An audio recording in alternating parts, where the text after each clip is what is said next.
automatic. Aso sa Land Cruisers Camry ni nyina buy. Then LC 200 V at 4.5 DS. I said that diesel no. And I make a minimum advances to nyina buy. Ni nyina be through March by 2nd June 2015. No matter cars ni nyina. Cars na Ghana this ka Aye. Yetua ni panika. Yetua ne ka. The almost had to car man said na a defect na. Any defect.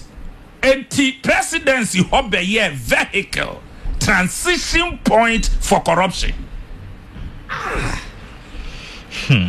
Minia any chances number any pay nipa ba ko tonsia party official no ye teacher ni etimi tonsia and I know you are aware of this story. Na Kofi Adams se ko fan se me buy am ko che no craft for say how do you buy a car? Okay, can say car no toy no bomu a na yes 19 billion Ghana cedis. Kofi Adams, yes, he paid only 500 million for those cars. Jesus Christ. My good friend, Ghana will be interesting. Eti when you fancy boot for boot.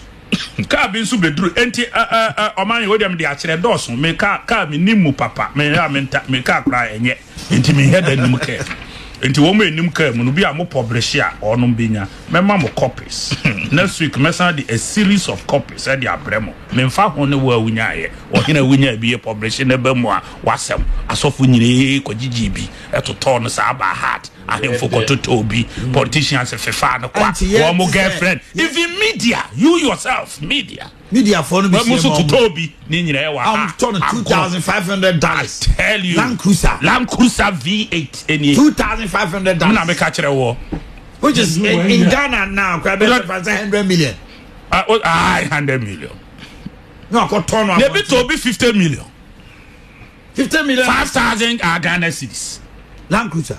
I tell you na car bi kura dey give away na car na a biscuit e wo ho it was a gift ya ahemfo to aso saa de eche ahemfo yes ahema no bi no omunyire nya bi e didem focha eti na nado the fight against obi ya Ghana ni sika na oye grand scheme say when you only one aspect of a grand scheme ye di Ghana wo na simpie so say to money Amen crofo an kempo enti Ghana na create class state bia eye unjustifiable class society ya obi a wosi so me hwehwe mu ko hwehwe wo ma dan tan ko bi ko protocol ko ntimi to bi nkran prime area ya dan bo prot ye 1 million Ghana cedis obeko ho na ne mansion esie then you ask yourself say wo kura no chese wo de wa jimi as a taxpayer na se be ye de ye mu say ya why shouldn't all the institution be destroyed?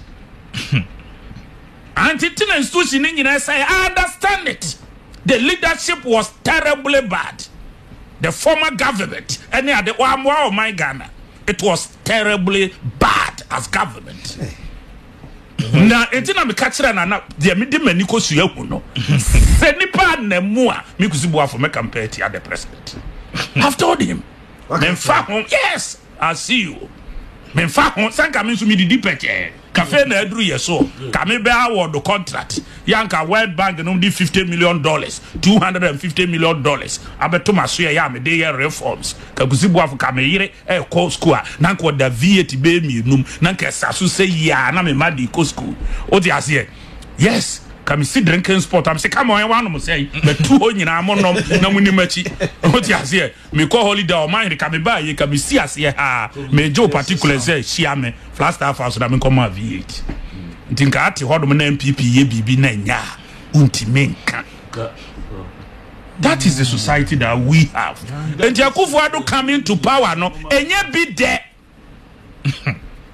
nyame na de ne ba ye ene Ghana phobia ye nim se ayi no ene ye de na Akufo-Addo bae eye deliberate enti ne ba o ba ye no me ka kire ne se enyo no effort.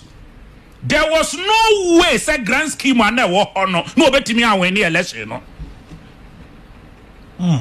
nyame na boa ye ne ankorankora bi tu ho ache individuals volunteerism Ghana for a fee say you do a minor bene ache esiso o minor che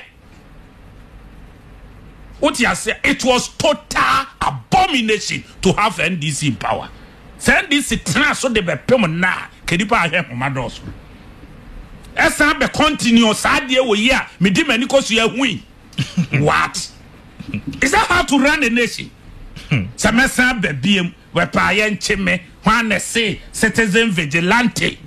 I tell you, if you think the kitchen is too hot for you, get out. I'm quoting Nuno Mensa. I feel like kitchen no ye be kejano a gumumbo. Baby, nipa be brain to maintain Ghana, especially Woma Crono na no mudidi. One more rebe. They will always say abandon ye. They will do everything under the sun. So move behind my catch up on this, you know. Ye. That is the point. Ye. Yes, I was Pharisee for America. Yes, Christo can't tell the same. Muhamu, you were Pharisee for America. As a one way now, who confirmed the I am who confirmed my idea at Becho. And can't have you quite chief director trap, can on Tiasia, Fako, Attorney General, no one yet translation mouth, the am Rassam Fatire, Mimikuzuba Futro be Breme, Nami Nimra, me the Betcher Miyaquasia, Makoda prison. Edam marketing get a hot. Minko this Edumano, and to be beer, Menam Kaye, Aquania Bibi Manura, Eminent and Fetcherino. Enti ade no mentiasi a president no akura so ye lawyer fabra no ho wakache yes me ye lawyer bibia wonti ase bia fabra me ho enyam fom so e wo bibia ho na wo ye dia wodem ena dia no so ho omanhene enye kro no pa ne wo tirimu abadwuma bie no ho a obeya bitima yam fom so. Yeah. Because check and balance. The system is there. Just a one no adwemboni so wo tirim. Opekwan wia and our person who exploit lapses no.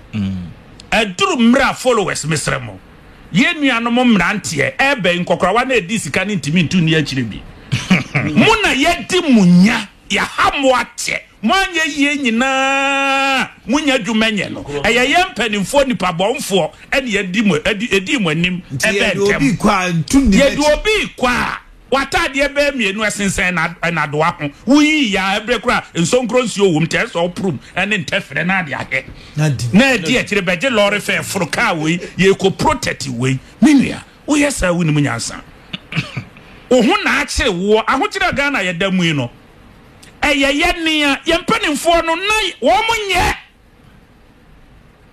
nipa ni nim die en wo san ye nipa body ni kromfo a wo twa abode a no wo twa moroba no ne mani nyina afri ho otuma nkenya wo nua ni bia wo yu fidie mu kusie no wo twa kunturu no mu bim na fe wasan wo ya no ko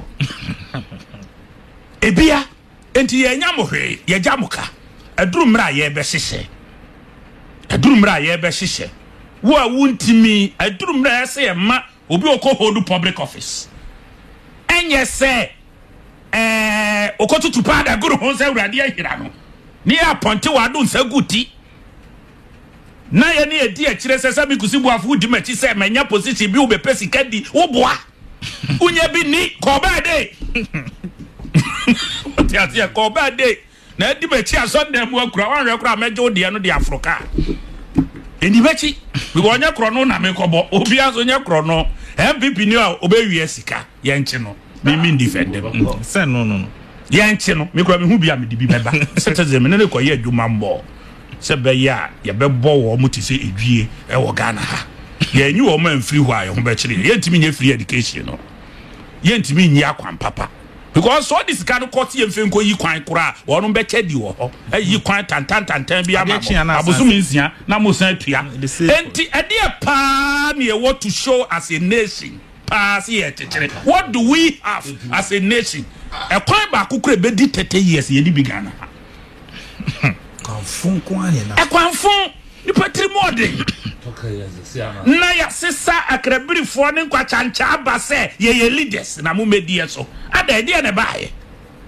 nanka pani papa we na Kufuado kanyame nie ye kira na nipa bonfo nkomo deny no and Ghanaians this opportunity nimbre no aka no makasa mre ni so policies ni program ni bi kura emeto no no onti ase enso wonye onim say free education eyeka enkwala no kura mra no omomeya niema ebeboa ye nyina no ebi na mementi ho enti Ghana for ye money and nananom ne ebo wo mo ho bra yenkwa ye ma obi a o let us sacrifice no.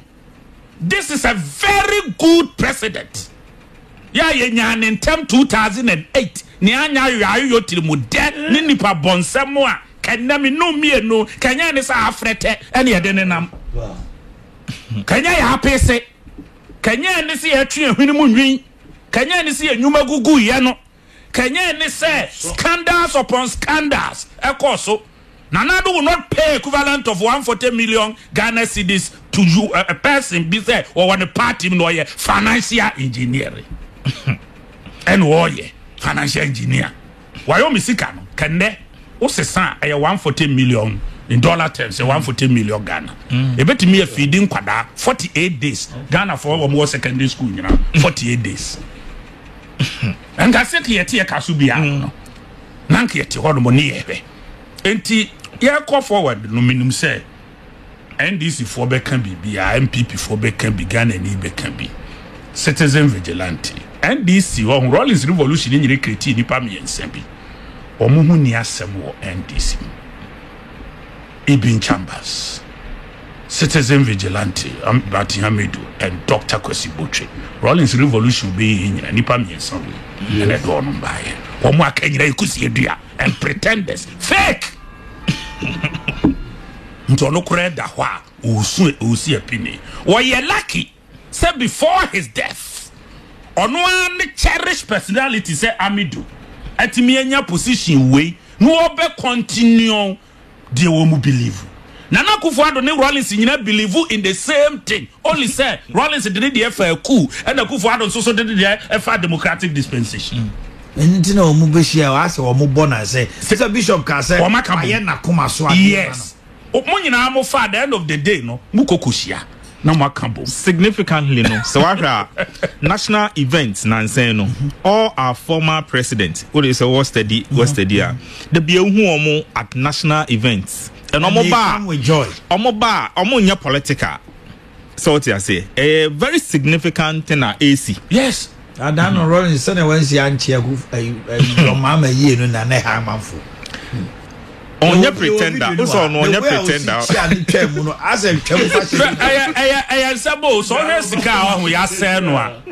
na me Ghana for no a me se yakokobo panwire yakokobo panwire ye nso fa bi no obi enti ase me maka se wakase be yan hwe han 80 months ni emfa mbu bi enko e mo se ye na munyuma dum so betena home fie miensa na mo se ye na nursing teacher training allowance ye ntua mo se ye na soja fo nso be kom fie miensa peacekeeping ye ntua maamo mo se ye school feeding so about 124 million mo no enu ye ntua mo ka mo se ye na sa niema we nyina na sa insurance 1.2 billion mo se ye na mi hu mo so ni papai as citizens of Ghana ni mo so ni papai Ghana sika nso yeji me amede me call ya amede mani hweye no say nya say sika ma Ghana o sika baba say sika ba Ghana na ni die no na ye kwambone efa port o custom so DVL minim so obo ha me enye institution nya we must reform ya be reform port no bebire besu wo ma enye sika nie no e besu DVL mu besu mu busu moja ye beye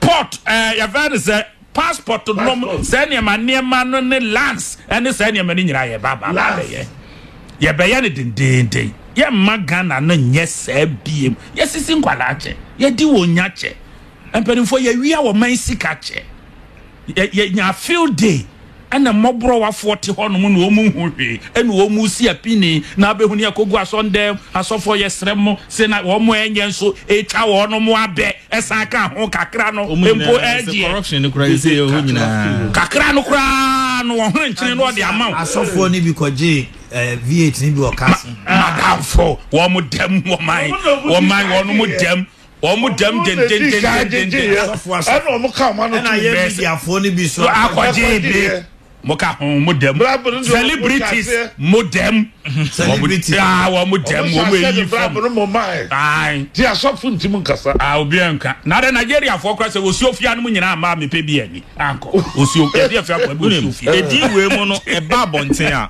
se ne e na why wadwen se wo ko pe bia unko because him said that action and you say beba was a gadin who say we na make no we no no obi pacha say media men asofwa omukoje lankusa I know the beba na ento e bo lankusa na unim say lankusa be $120,000 fan say e bi kwa dey for $105 no the fan say $105,000 yeah lankusa amount $2,500 what does it tell you now your software utimi kochi also asọpụrụ bụ ọkụra nso a wowo mienu asọrọma atoto correction kenkran queens ama otimi di ato mienu na yiri wo bi de ode ne mako school so ewo ho ya ma ne bi pianika o mo call holidays this is not sufficient for you wasakọji we be go bribe o mo de ma enipa no wo ma ne go ase